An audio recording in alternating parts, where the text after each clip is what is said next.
Welcome back to another week of the Wholesome Music Podcast. Hi, Cameron. Hi, Augustus. My name is Augustus Watkins. My pronouns are he, they, or she. I am a songwriter, an artist, a musician. I have a record label. I do traditional music PR for the goth and dark scene. And I got a website, augustuswatkins.com, if you want to find out more about what's going on here. Yes. My name's Cam LJ. You're here with us at Secret Spot DTLA.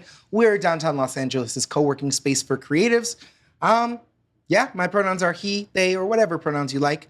So let's jump into it. So we're going to talk this week about something that has vexed me for years, but I think we did a really good job of kind of like getting to the heart of this question that I've had for a long time, Yes. Which is on social media, what does it mean to add value? What does it mean to add value? So this was a really enlightening conversation for It me. was. I hope you guys enjoy it. It's something I have to figure out. You know, I'm Right. always trying to figure out, especially on social media, how do we add value so we're not just posting into the void? If you enjoyed our conversation a couple weeks ago about social media for artists who don't want to do social media, I think this is a really nice kind of follow-up to that. Yeah. In fact, what got me thinking about that was I'm writing a book based Oh on my God. the conversation that we had. Big announcement. So yeah, I mean it's a small book, but it's gonna be a book. Book is book. I mean, like it's a glorified article. Book is book. We're going to talk about ways that some musicians are helping out with the floods in Texas. Yes. We have a swirling vortex of topics about comps, Yep. zines, sample packs. Yes. And of course, everyone's favorite topic. AI. Yep. If you, spoiler alert, we have not listened to the Velvet Sundown. The Velvet Underground? You've never heard of them? Nico Case? Oh my God. So let's get into that. Let's do it. All right. You ever been on the internet? The internet? Yeah. What's that? Well, when two networks love each other very much, they get together with a whole bunch of other networks and they have a baby, and that baby is called the internet. Like HBO. So one of the things that for a long time people have been talking about on social media, you'll hear this advice a lot. You know, we touched on it when we talked about the social media strategy thing, and when we talked about when we did that list of all the like people what the indie record labels are looking for social media. Mm-hmm. One of the things that came up over and over and over again is add value. Yes. How do you add value? Yeah. So like you'll go to a conference and it'll be like a social media thing, and then some fucking guy like me will be up on a panel being like, you got to add value. Yeah. And so I've been hearing this for like 10 years and I don't know what that means. You know, it's a challenging one, right? Yeah. Like, how do you add value as a creator? Like, how do you add value on social media? Yeah. And like, I don't know if it's like too abstracted or like not abstracted enough, but like, what does that fucking mean? So I just thought we could like talk a little bit about what it means to add, as an artist, as an indie artist, what it means to add value to your communities. So I think one of the things we can establish is what they're talking about adding value is they're saying when you're online, your online presence needs to be more than just, hey, listen to my song. Yes. Hey, buy my merch. Yes. You have to be in Do more conversation. than shouting into the void. Right. And how can you do that? Like, what are some good ways that you can add value directly to your audience? So I think one of the things that comes up a lot for me is, and I think for you too, this is kind of why we're here and kind of our mission, but is add value to your community. Yes. Right? Like be a part of a community. Yeah. Which is different than being in like a one-way relationship with your fans. Yeah, like a give or take relationship. Yeah. Like I'm not in a community with like Madonna, right? No. I'm not in a community with Sade. Yeah, no, me neither, Right? unfortunately. Yeah, unfortunately. Right. But it's like, so that's like a kind of really honest, it's like an extractive relationship, right? Yeah. Like I pay for tickets, I buy albums, I buy merch, and then they get money. They give you the performance. Right. The way that underground, indie, DIY, social media musicians are expected to come up with a groundswell means that kind of just like one-way extractive, if you want to say, relationship doesn't cut it. I think YouTubers are one area where you see, like in the music YouTube space, Yeah. that's one area where you see people really working to provide value. Okay. I think of people like, have you seen like the Gas or Trash or any of the music listening shows where you'll see like a large streamer or a large YouTuber, and they'll open themselves up to receive hundreds of submissions per night, and then they'll listen through every submission and listen either all the way through or most of the way through the song and give feedback on the song. That way, if you're in the audience, you get direct value from this creator because they listened to your song and gave you feedback. Yep. And then, you're kind of having a one-on-one relationship with that person. You're building a community. Yeah. Yeah, that's a cool example. I would say like one of the ones is like there are musicians who are really and I encourage people to do this more in these times, is being really outspoken about what it is that they care for. Yeah, what it is that you care about. What are your values? Yeah, and this is like animal rights or veganism or ice. Ice. Fuck ice. We just had we got to put one in there, right? We had the whole MacArthur Park experience this week, so it's top of mind. Yeah. Again. Like this is a really easy example, right? Yeah. It's like, and I do want to say that I do want to put like a kind of a point on it, or kind of split hairs. Is like, look, there is like a lot to be outraged about. Yeah. And we all deserve to be outraged. I will say specifically, like, I think when we're talking about adding value, I think I think something that is like important to remember is like what it is that you stand for, not just what it is that you stand against. Yeah, absolutely. How are you assisting the cause? Yeah. Not just posting, I hate this. Yep. How can you maybe provide resources? Is there like a food shelter that you can let people know about? Is there like a protest that's happening that you can make people aware of? Is there, I know you've done some work where you're going to see where people are getting raided. Yeah. Can you let people know that? Can you put the blast out? Hey, it's 11 a.m. I hear there are ICE agents coming to this area at this time. Yeah. You know anybody, get them out. Yeah. Can you post phone numbers to call lines? I know they just shut down the LGBTQ call centers in the U.S., but Canada, they opened up their call lines, their free toll-free lines to U.S. residents. And and specifically about like maybe like identifying people in your community or the community that you serve. So like if you're a queer artist, like there are like specific, hotlines and resources for queer artists or trans artists, or, like something like the Trevor Project or what have you. Like if you're Black, if you're Latino, if you're, AAPI, right? There are like there are like specific communities that maybe you are a member of, or that maybe you serve, or like in your community that you participate in, that you can really like, and that you can really like provide value for. Yeah. And like maybe this sounds fucking cynical, but I think this gets to kind of the like back to, how do I say this? This kind of gets back to why we're providing value. I think if your mindset is like, I have to like check Xbox in order to, and I need to post three value things in order to post one link. Like I think you're kind of missing the point. Yeah. The real point doesn't need to be that thought out, that psychological, that overly done. Yeah, it's about showing up who you are. Sorry, I'm showing up as who you are online. Yes. Yeah. And like we have and so like look, if you're like at a, like people make this metaphor a lot. Like if you're at a party, like you gotta have to like be a good hang and like find how to relate to people and like talk to people and. Hey Augustus, how are you? Good. Oh, I love that. You know what I'm doing right now? What? I just released a new song. Oh. You should listen to my song. Yeah? Yeah, you should listen to my song. It's out now on Spotify. Out now. Gotta go. Listen now. Listen now. Hear my furnace. It's on Spotify. Running. Listen now. Mom, can you come pick me up? On all streaming platforms. No, I need a ride. Have you heard my song? I'm not having a good time at the party. You got to add more value than that. You got to do something more. Yeah, and like so that is true about online too. And so it is true. Like if you're at a party, part of the way that you can kind of get to know people and like have a conversation is to find out what your shared values are. Hey, do you do music? Yeah. What are your favorite genres? List your favorite genre. Right. Make things that are interactable for your audience. So if people are listening to you, make content that's like maybe post a poll. hey, what are your 3 favorite bands in this genre? Oh, yeah. Hey, when you think of value, think of engagement. Yeah. Think of what it is that you want to engage in. Yeah. What are you wanting to share? Like part of engaging and providing value is like creating something that other people can bite into. Yep. And if you just put something out, there's nothing to really bite into. There's no substance there. So asking questions.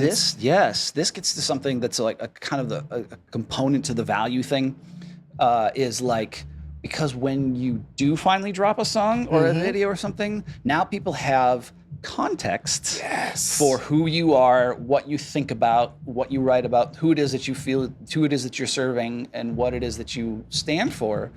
And your music will connect to that. Even if your music is like not topical, but you want to share like current events, there is a way to kind of like connect who you are as an individual, as a creator, or as a band, with the what's happening in your community. Yeah. And it doesn't have to be fucking current events, but I do, going back to it, I do encourage us. Like, I think this is like, I do see like I'm in a lot of white communities. Like, I see a lot of white bands who are just like not saying shit right now. Yeah. I can speak feelings from about that. I can speak from experience. Like, I haven't always said enough either. Yeah. So like, I'm not here to be judgy about it. That I am here just like to encourage people, even if you don't see your community being directly impacted right now, you can still speak up. Yeah, you absolutely can. So, but getting back to value, I think like what we're kind of reaching towards is this theory that when we're talking about value, I think what we're actually talking about is sharing something about yourself authentically. Yeah. Being authentic. Sharing some part of yourself authentically that other people can then respond to. Yeah. Or at least jump into. Meaningfully. Yeah. Right? I mean, like, if you're a really, like, and this can go a lot of ways, right? Like, if you're a really stylish artist, like... fashion forward. Yeah, maybe just, like, sharing, like, cool runway looks that that you fuck with, right? Yeah, and why? Yeah. Why do you care about this particular look? Not just posting like, hey, here's Paris runway. Post the look that you like. Sure. And then say why you like that. Yeah, because there are probably people who are like, oh, I love her look. And then if you're posting about, styles that inspire you, now you're creating value. Now you're generating community, right? Like, if you're known for like having like really cool hair, like, maybe like post. Help someone else get that cool hair. Help someone else get that hair. Like, help someone else kind of make that look, like if you have a look that other people are inspired by, or people are always coming up to you like, hey, you're so fashionable. I wish I was fashionable the way you are. One way you can then provide value is then being like, oh, hey, this is the hairdresser I go to. Yep. These are 3 local people in my community who I went to, who helped me get like this. Yep. You get like this. Yep. And that way you're kind of providing value and helping people engage because, hey, I was looking for someone to make me look better too. Yeah, right. Now you're doing that. Now you're connecting with your audience. And like, I guarantee you the next time you drop a song like that, the person who like follows you like that, who's like connected to you like that, like they're going to pay attention just a little bit more. Yes, they are. Because they have a more personal connection. Because when I went after you posted your hairdresser that you went to and I went, now I think of them as the hairdresser that I got from you. Right. It's an association. And now maybe we have a mutual friend and like, it builds actual connection and community. Yeah. So like posting, you don't have to always just post your own shows. You can definitely like post your friends' shows. Yeah. Post the songs and the gigs and the releases from other people in your community. You absolutely should post other people's shows. Yep. I think as artists, it can be so easy for us to feel like, oh, I only, on my page, I only post things about me. Yep. And I think that's one of the biggest downsides to being an artist is feeling trapped in like, oh, I don't have enough content, or I know I can only post my things. So I need, if you post other people's things, one, the people whose thing you're sharing are gonna be so excited and grateful and so much more connected to you. Yep. Two, people who are looking for things, if someone's going to your show, they're not going to your show in a vacuum. If you make European death metal, they're looking for other European death metal vibes. Right. If you know some, let them know, put them on to something else. Yep. And 3, it's like a fucking decent thing to do. Yeah. You are watching the Wholesome Podcast after all. Yes. Like, it's a fucking decent thing to do. Awesome. It's like nice to do.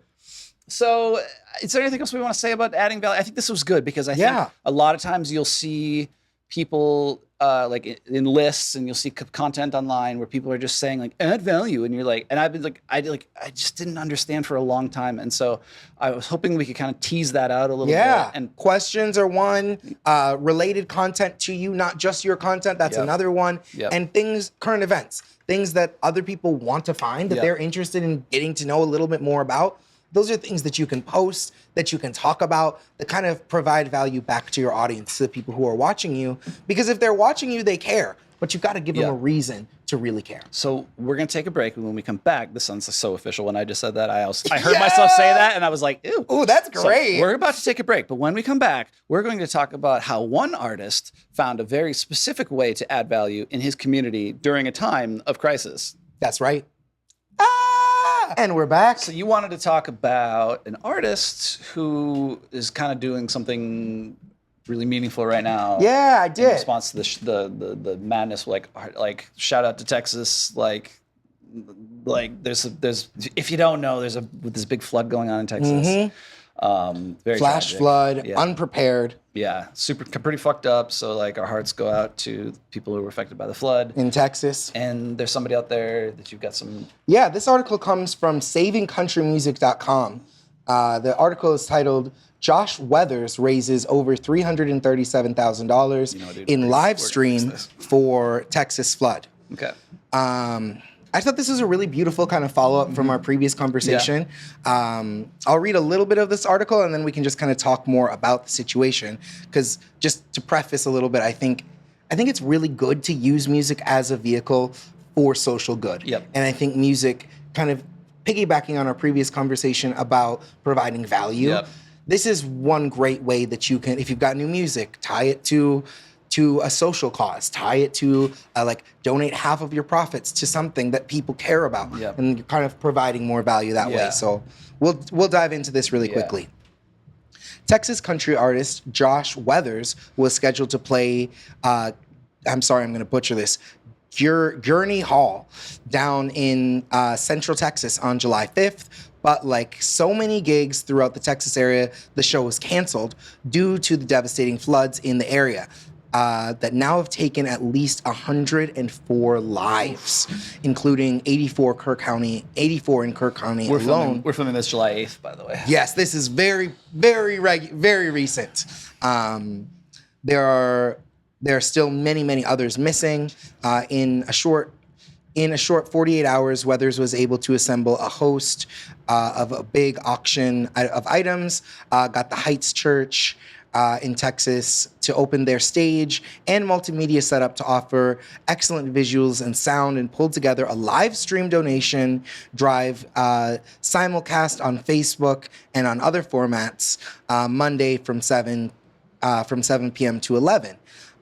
He was joined by a bunch of other artists, and they were able to raise an incredible $337,000 and $350 in total, and 100% of the proceeds are going to go to the affected people by the floods.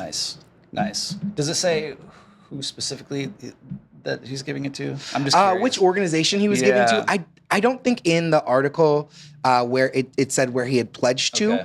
I want to highlight that like before we get into like the adding value specifically when it comes to this.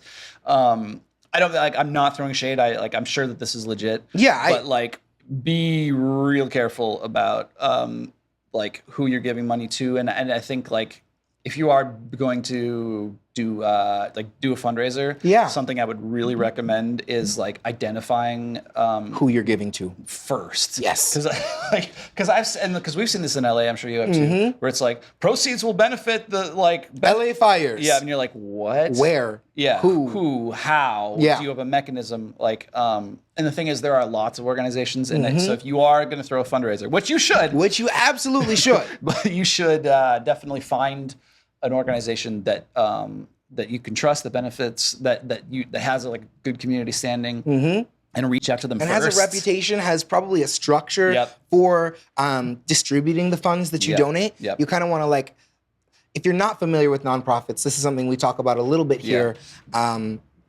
dive into their organizational structure, see how previously their funds have been distributed to like other causes. Where is that going? Yeah. And like maybe if they're not huge, like if it's like the World Health Organization, that's like one thing. But if it's like a local organization, reach out to them first. Yes. Not only because like you might want, like they might share it. They might share it, or they might not want you to do that for like reasons that have nothing to do with you. Yeah. So like, but so that's like, but let's back up for a minute. I just wanted to like my red flag antenna did go off when I read in this one specific article that it was like proceeds go to those affected. Like that is like a little bit like, and I think we all should be a little bit skeptical. And I think this is like modern media literacy online, and because there are people fucking scam. But let's back up. Like I just wanted to say that. I've said my piece about that. Let's back up and let's talk about how fucking cool it is for a musician and a community around a musician to come together and do some good. Yeah. In a time of crisis and a time of challenge. And there are organizations built expressly for this, like Sweet Relief Music Fund. Right. They do this exclusively all the time.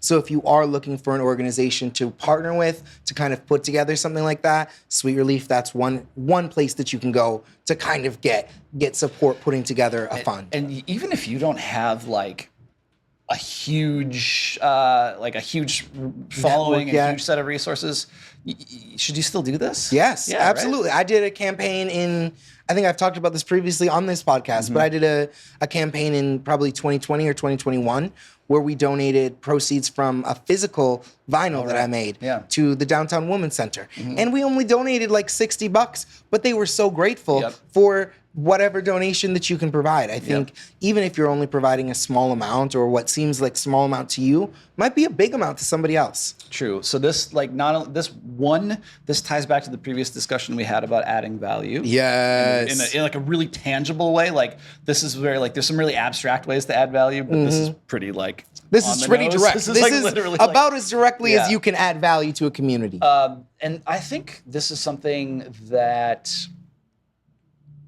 I hear people say a lot, and it kind of bugs me, is people will say like, there's no good protest music anymore. That's not true at all. Not fucking true, That's not true even a little bit. And you're not looking for good protest music if you can't find it. It's not on the radio, but like, and the thing is this is getting a little far afield, but there is protest music on the radio. You just kind of have to understand a little bit about subtext. Yes. But which is like an important point. What do you mean? What, aren't people aren't all like us? Are some people not like us?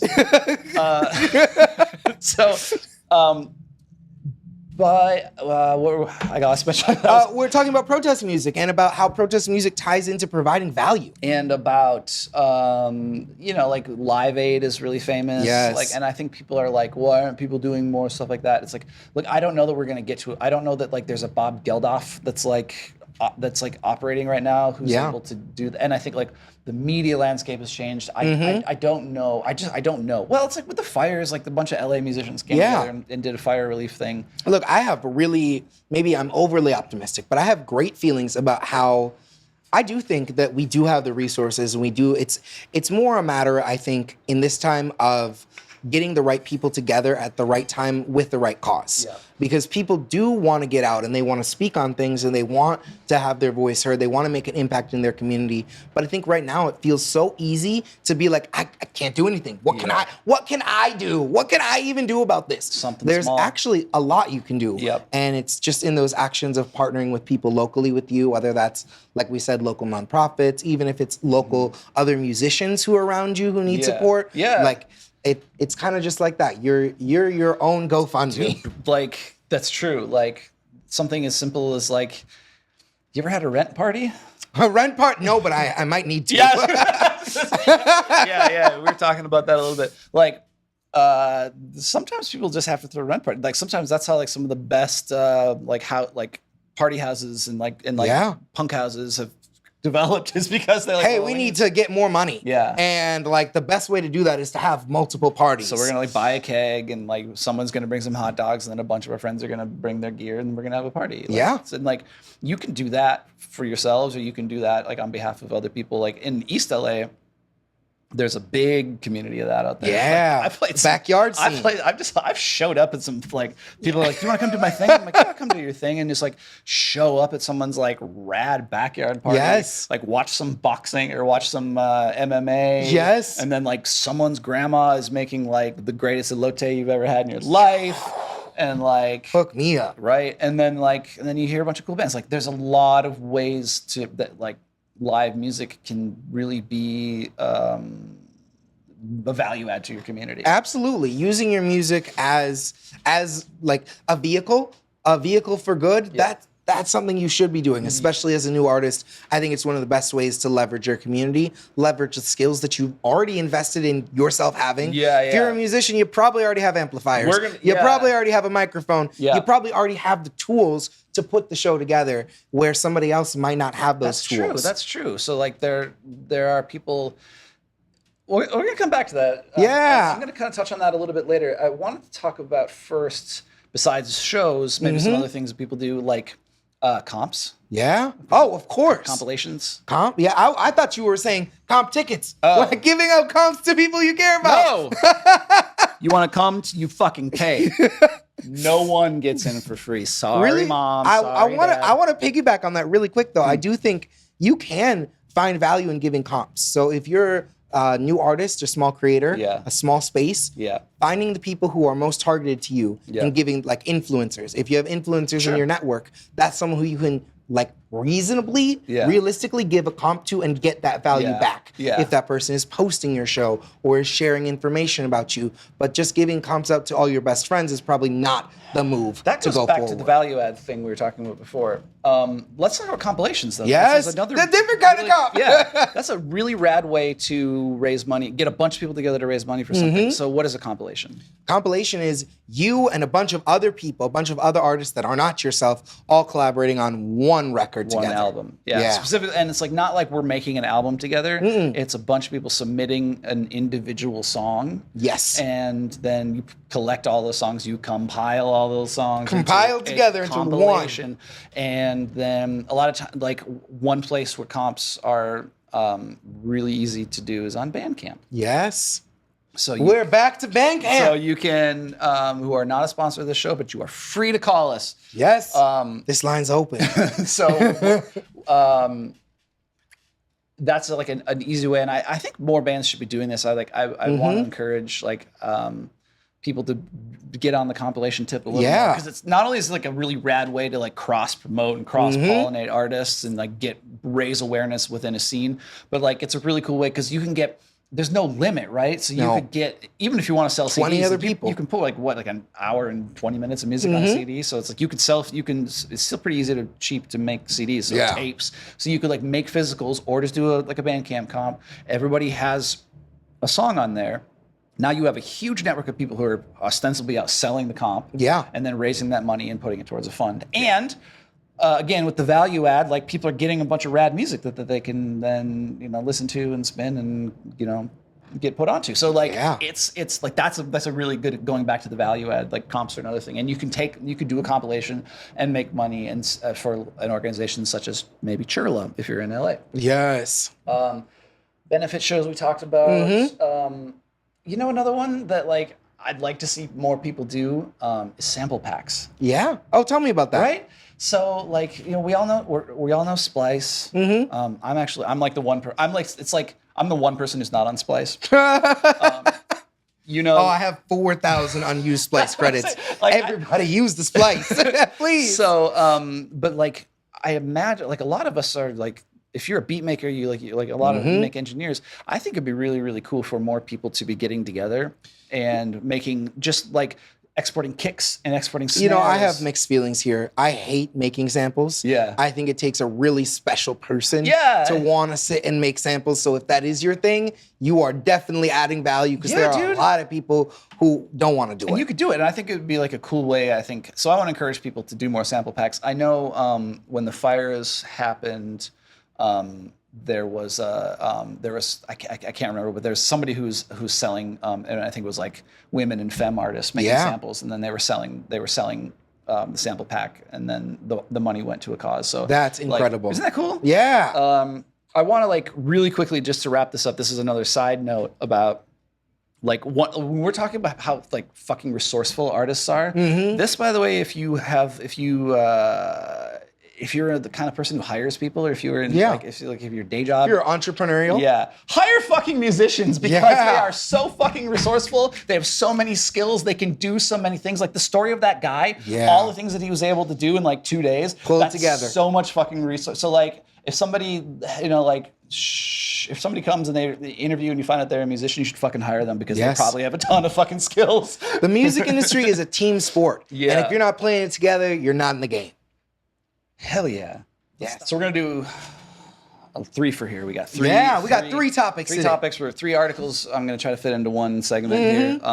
Partially because I don't know that people like. I want to continue this discussion, but like I don't necessarily want to belabor it, which is like the typical like capitalism is ruining music, right? Yes. So I want to highlight an article in The Walrus, which is a Canadian publication. The byline is Luke Rinaldi, "The Death of the Middle Class Musician." Focusing on Canadian music, it's easier than ever to make music and harder than ever to make a living from it. He highlights a Canadian rapper named Cadence Weapon, who signed a 360 deal that saw him earning $25,000 of the he earned $25,000 of the estimated $250,000 that his label earned, including grant money and prize money for things like being the city of Edmonton's poet laureate. Wow. So like the dude got into a really bad deal. So he must be in like some sort of a 360 type deal. Yeah, he was in a 360 deal. Which is what? It just means your label has control over every aspect of your revenue. So like whether it's coming from your personal brand, whether it's coming from you, whether it's coming from your music, whether it's coming from your record sales, whether it's your merch, any aspect of you. Acting deals, brand anything deals, TikTok that's related to your brand. They got all of it. It's all including grants, which never even Dude, that's to me. crazy. Partially because like Americans don't really do grants, but grants are great and you should apply for them. Hell yeah, A thriving cultural ecosystem is crucial to a prosperous economy. Musicians employ managers, agents, publicists, audio engineers, producers, and other artists. Live music keeps venues afloat, provides paying work for ushers and security guards, and sells lots and lots of beer. The tourism nonprofit destination Toronto estimates that Taylor Swift's 6-night stint pumped more than $150 million into the city. That's just a slice of the nearly $11 billion that live music contributed to Canada's gross domestic product in 2023, supporting or creating more than 100,000 jobs. The ongoing health of this ecosystem depends on working artists' ability to create art. When musicians can afford to pay rent, put food on the table, make music, and play shows, everyone benefits. When they can't, the entire economy suffers. Venues close, artists abandon their craft, and Canada's cultural fabric tears. Yeah. I just think like they really... Luke was able to really put a really fine point on it. Yeah. Like we get this idea that like music is frivolous, and music is free, and it's like we're kind of treated sometimes like as frivolous people for caring about music. The fact is that like music is culture is important. Yeah. If we don't have fucking culture, and this does tie into the fucking rise of fascism right now. If we don't have culture, we don't have society. No. And music is culture, right? Yeah. So it is like the money matters, and it not only does culture actually matter, but it actually does make money for the economy. It does. So I mean, look at what he said. There was like what was it, $115 million locally from $150 million from one artist. From one artist. That's incredible. And that's the highest echelon. That's Tay, but like, yeah. Still. So this is, I think, just did a really nice job of explaining, like I said, like how culturally important music is and how economically important it is. And I think we as artists, as an artist community, need to do a better job sometimes of like telling that story. Yeah, of what it is that the music is doing, like how it's providing value. This is where it's like underneath. How it's providing value to people. It's like when you got it like this, it's like under. It's your like chin. in my. It's like yeah. Pull it out a little bit. Even higher. So let's go like this. I do this every week where I'm like fighting with the mic. Yeah. That's good. I think that's better. This is like you're an engineer. I know. Literally my job, and I'm struggling with it. I want to highlight another article. This is kind of tied to it. I would love to maybe talk more about this in the future. This is about zines. Oh yeah. Don't do that. Ah. What? Do you know what a zine is? Like a magazine, of course. But like, what is a zine? The difference between a magazine and a zine is, you might catch me here, but is a zine an online magazine? No, in fact, it's an offline. Oh, interesting. Analog, handmade, hand-folded DIY magazine. Okay. So a lot of times I should have like quickly done it, but like a lot of times I have a zine in the other room that I can bring. A lot of times zines are like one sheet of paper folded and stapled. Right? Oh, really? Yeah. Okay. This is super analog. This is super old school. This is DIY. So not the full book that you would expect, not a full, like maybe 6 to 10 page magazine that you would expect to get in the mail. Yeah, no, this is really, really, really much more grassroots. Oh, interesting. Social media replaced zines. Now zines are taking the power back. This is by C. Brandon Ogbunu for Wired. For over a decade, social media platforms have served as cultural loci. But recently, I love it when you can put loci into a... You can work that one in. But recent events have deepened the notion that digital spaces aren't safe or effective for everyone. Once beloved platforms like Twitter have been overtaken by white supremacist speech. Meta now allows users to call gay and trans people mentally ill. TikTok has been on the verge of being banned in the U.S. for years now. We do have an update on that. Yes, we do. Meanwhile, the U.S. Department of Homeland Security has announced its plans to screen the social media of immigrants and visa applicants.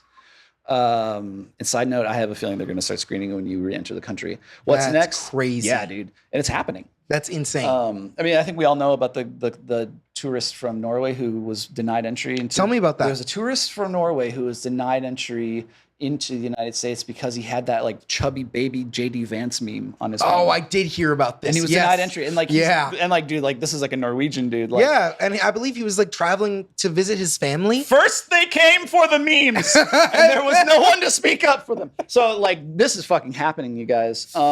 Even if the bigotry and surveillance doesn't bother you, major platforms often feel like content wells for advertisers and AI scavengers. Yes. Picking through the detritus of influencers chasing engagement, breaking through feels impossible.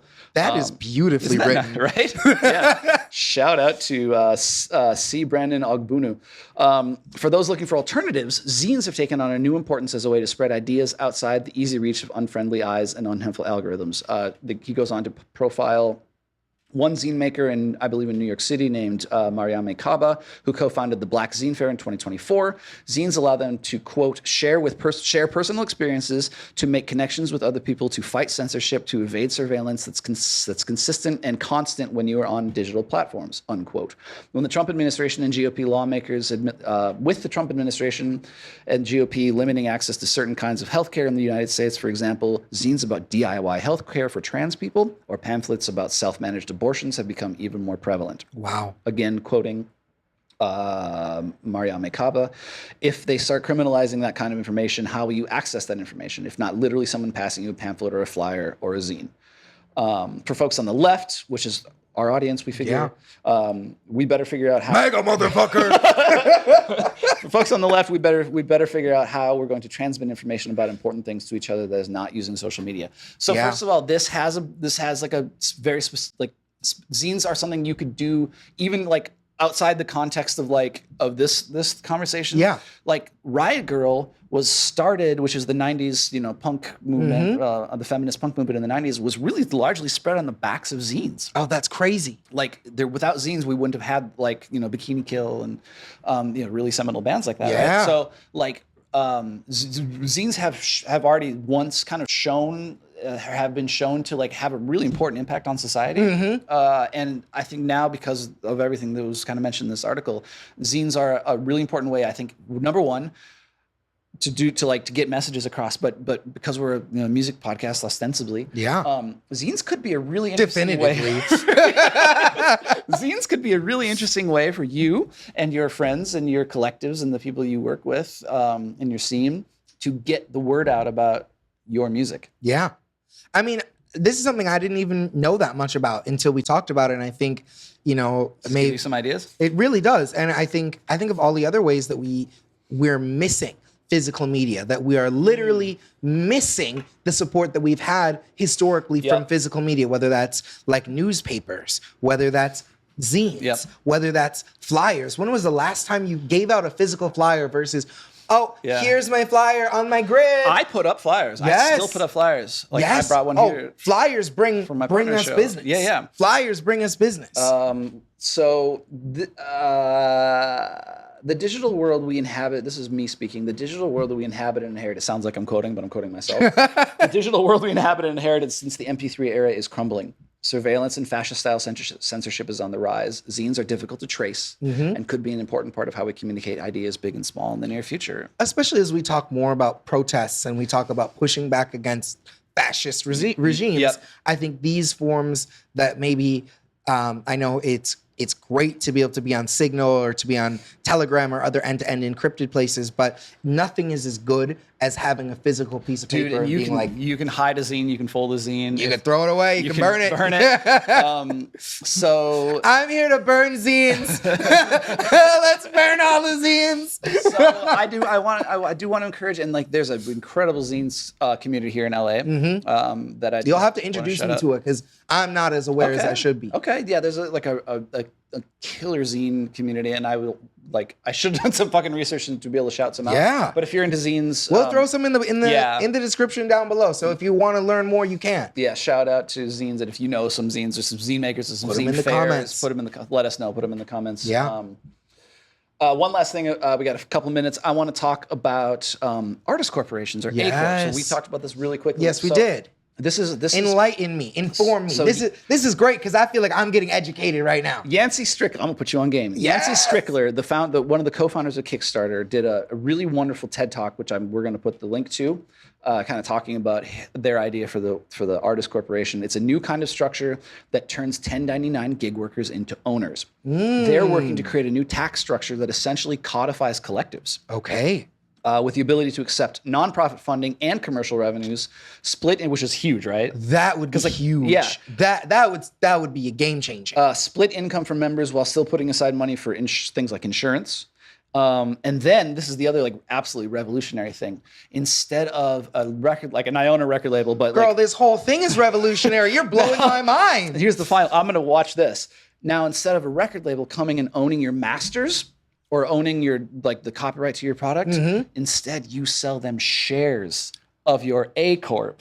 Ooh. So that you still maintain the ownership, the final ownership. You still that's brilliant. As we've seen. So essentially they're stockholders. They become shareholders. Yeah. So this doesn't exist yet. They are working to create this they're working to create this A Corp.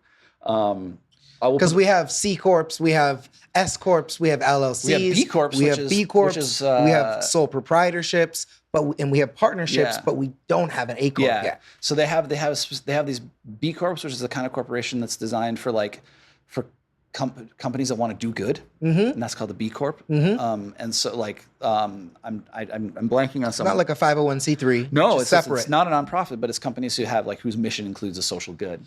So that would be mission-based work. So people who are doing things like, hey, we want to provide this to this community, but we're still going to make money while doing it. Exactly. That's kind of what we do here. Yeah. So you could definitely be a B Corp. Yeah, that's very much where we sit. So there's this new thing that they're working on developing called the A Corp. We'll put links to this if you want to. Oh, I'm gonna dig into this. This guy Yancey Strickler, who's somebody who founded, like I said, co-founded Kickstarter, has now left Kickstarter. He's a very interesting thinker. There are a few people like that. Who I put in kind of that same category as him is Jack Conte. Founded Patreon, also part of the band. I'm gonna blank on their name, but they're a great soul band. Oh, really? Also here in LA. I can't believe I'm blanking on his name. Amazing how, again, going back to the last segment, how fucking clever and entrepreneurial and resourceful musicians have to be in order to make a living. Again, which is why you should include musicians in your endeavors and in your companies and in your nonprofits. Pompaloose. Jack Conte. Really? Yeah. Okay. That's where he started. So that's kind of the three things that we wanted to tie into one about our capitalism is killing music, but Yes. we put a little silver lining in this one. Zines are something that we should all be kind of thinking about right now. Physical media, zines, ways that you can connect with people and use those physical resources to engage, help each other, support each other, get the words out, let people know about what it is that you're doing. Yeah. Like you could maybe, for instance, like you could make a zine about like with all your lyrics. Yeah. And you could make a zine with like maybe some photographs that you took. Like, you could make a zine with all the different times that people are going to get together to protest ICE. Yes, you could. You could make a zine with that. Yes, you could. And you could also put in the resources that people need so that they don't get deported. Yeah, like a red card. Yes, like the red card. And then of course this thing about the artist corporations, the A Corps. I think I would just encourage people to like watch the TED Talk and maybe keep an eye on that because that could be a big game changer. I'm gonna jump into the TED Talk. Yeah, you love it. I love that. I think you should do a TED Talk. I think you'd be a good. Oh God, no. I could see you. Hi guys, so welcome to my TED Talk. We're gonna talk about the music industry today. How many of you guys make music? Basically, what basically this condensed into 15 minutes. You know, we had to do it to him. We did. We had to talk about the Velvet Sundown. Not the Velvet Underground, the Velvet Sundown, the AI band taking the world by storm. So, were you following this story? I have been following this story. This came across my feed earlier, and I thought it was really interesting. I know we've talked a little bit about the Suno AI thing. Yeah. We talked about Timbaland. We talked about all these things going on, but right? Yeah, that was nice. That was a vibe. Did you like how that felt? That felt so. I just like slid in. It was good. Let me read this for you. This story comes from the Fader. And of course they're like, hey, can we get your personal information? And I'm like, no, you can't have my personal information. I don't even have my own personal information. When I read this, I first thought it was the Velvet Underground. And I'm like, but they're real, guys. Yeah. What do you guys, you don't know? You don't know Lou Reed? I mean, he is mythical. For real. No, this is a story about the Velvet Sundown. The story, like I said, comes from the Fader. The Velvet Sundown's AI saga is 2025's weirdest music story. Weirdest music story so far. The band has admitted to be a synthetic music project, but not before their story developed to include scammers and an elaborate prank. So this is going to be a kind of a fun one for us. The story is fucking insane. I know it's been a little bit of a serious, heavy episode. Yeah. There's a lot going on in the world, but I think we can have a little bit of a laugh Let's here. talk about some AI scammers. In June, a new band calling themselves The Velvet Sundown emerged, racking up a million monthly listeners on Spotify. Listeners... Dang, that's like $40 a month. I think you're going to do a little better than that, actually. The two albums they had available to stream, Floating on Echoes, released on June 5th, and Dust and Silence, released June 20th, showed that they make rustic and heartfelt folk country music in the vein of Crosby, Stills and Nash, Crosby, Stills, Nash and Young. I was going to say, that's a Neil Young erasure, and I'm not going to stand for it. Canada's treasure. Sorry, my apologies, Canada. I'm sorry. The About section of their Spotify page named them as vocalist and mellotron scorer Gabe Faro, guitarist Lenny West, bassist synth alchemist Milo Rains, and free-spirited percussionist Orion Rio Del Mar. If that is your real name. These are not real people. These are fake AI people. There's no real people in the band. These are like names in like a Mike Schur comedy. They're crazy, right? Yeah. These are comical names. Yeah. Meanwhile, a bio verified on their X account described them as not quite human, not quite machine.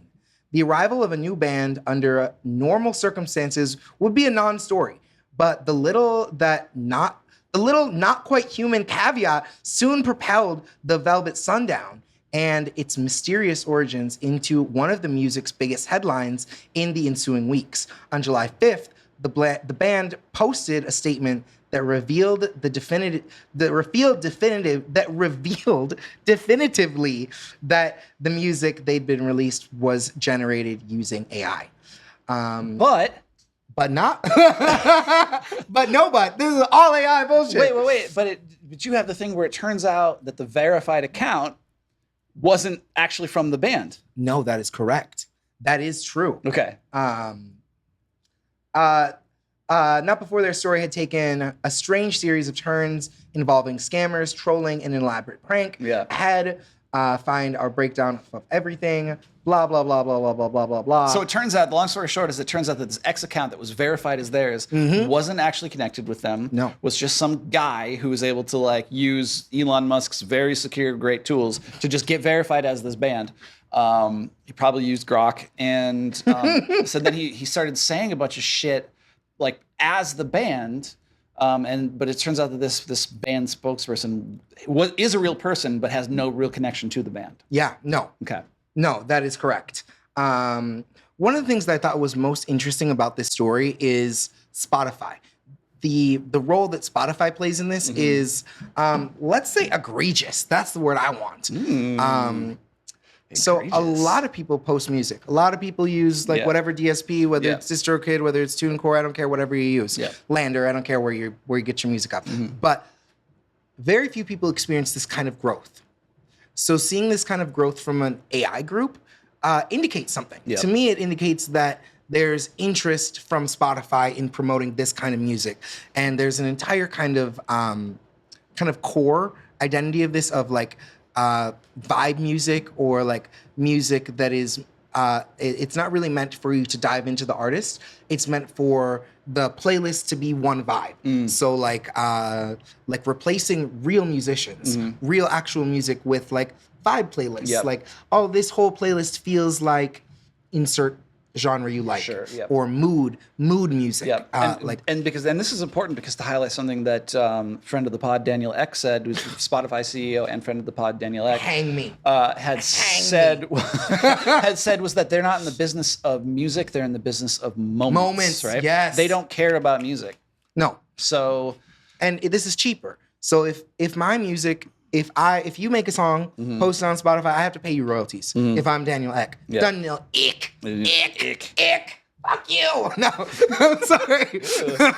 Anyway, if I'm Daniel Ek, I have to pay you your royalties. But if you make this with AI, I don't have to pay you anything. I don't have to pay the AI company anything. Right. So this is why the ongoing lawsuit between the big three major labels and the big AIs is important. It's super important. Supposedly, I said ostensibly once in this podcast. I shouldn't say it twice. I'm bringing it back twice. Supposedly, they're going to find a way to make some money on this. But also, supposedly, the music labels are going to get shares of the companies. Yes. Which is the same thing they're doing with Spotify, which is like freaky. But anyway. And I almost feel like, did you listen to the Velvet Sundown? I didn't get a chance to listen. Do you give a shit? Like, no. Do you want to? No, I don't.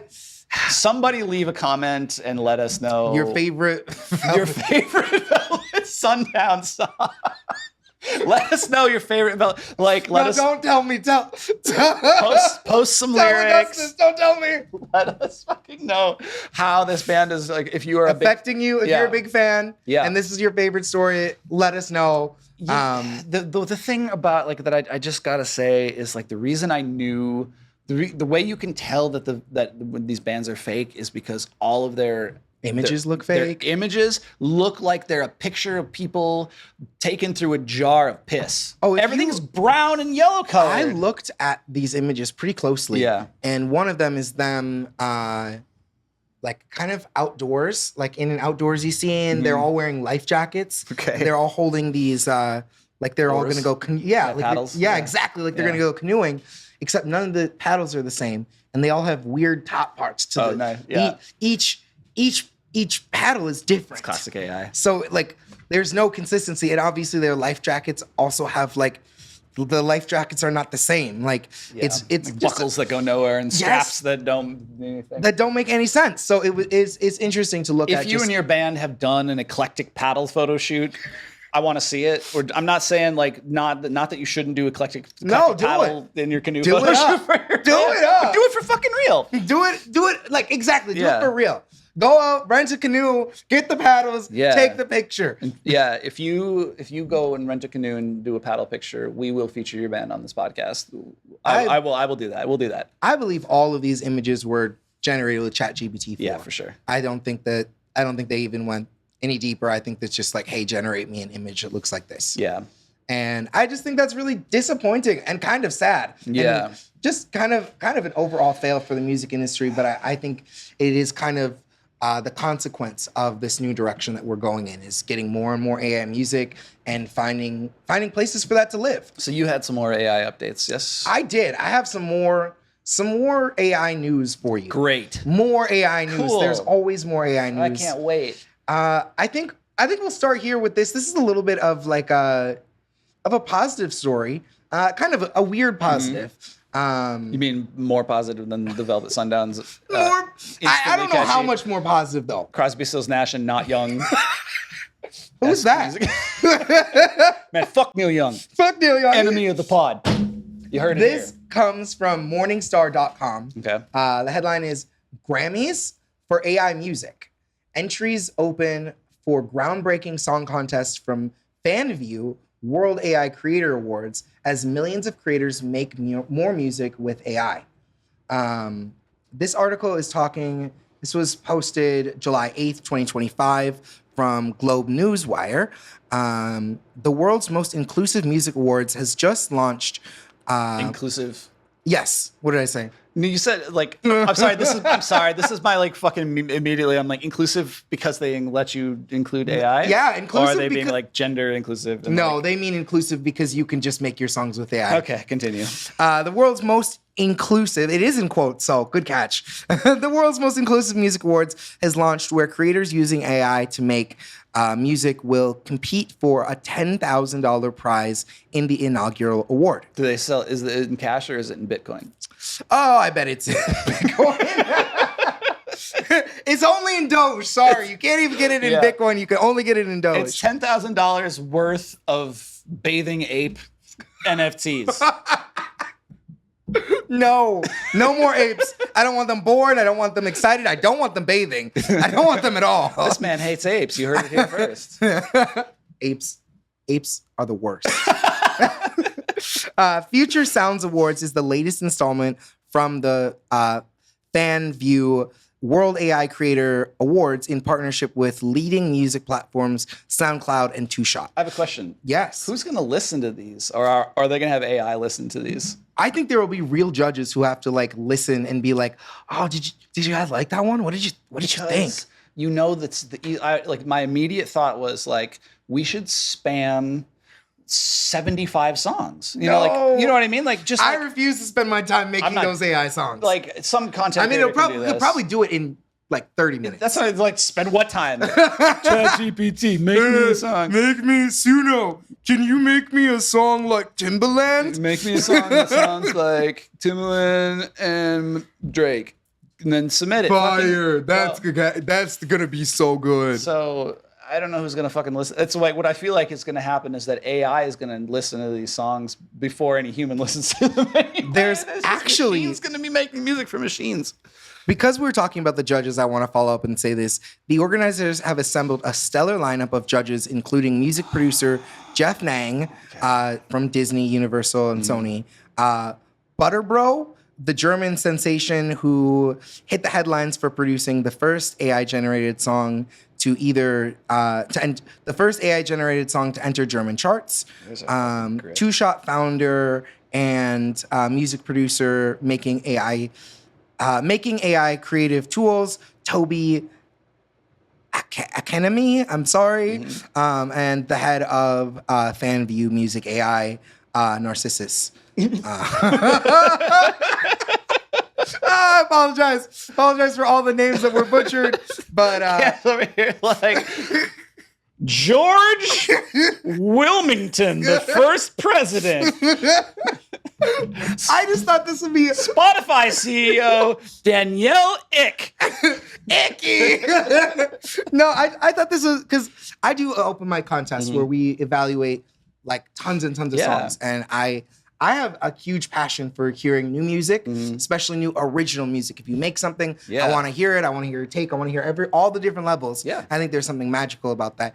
I don't know if I feel like there's something as magical about an AI song contest. No. I had to throw that in because It's fucking weird. It'd be like a gallery, like a museum, being like, we're gonna do an AI painting contest, and then we're gonna have, you know, a bunch of like famous painters be like judging. It feels really fucking empty to me. It does feel really empty. I have one other kind of positive thing for us to end on here really quickly, and it's very short. It's just, I know a lot of you have been following what's happening with the Big Beautiful Bill. The Big Beautiful Bill, the U.S. Senate rejects the proposed 10-year ban on AI state legislation, meaning that you can actually, in your state and local government, create laws that regulate AI. Thank God. Because we were very concerned for quite a while that would not be able to happen. So, you know, if you're the kind of person who wants to get involved, this is something, and you care about this, you can kind of get involved in the local or state level and maybe affect some change. Make a change, but not with AI.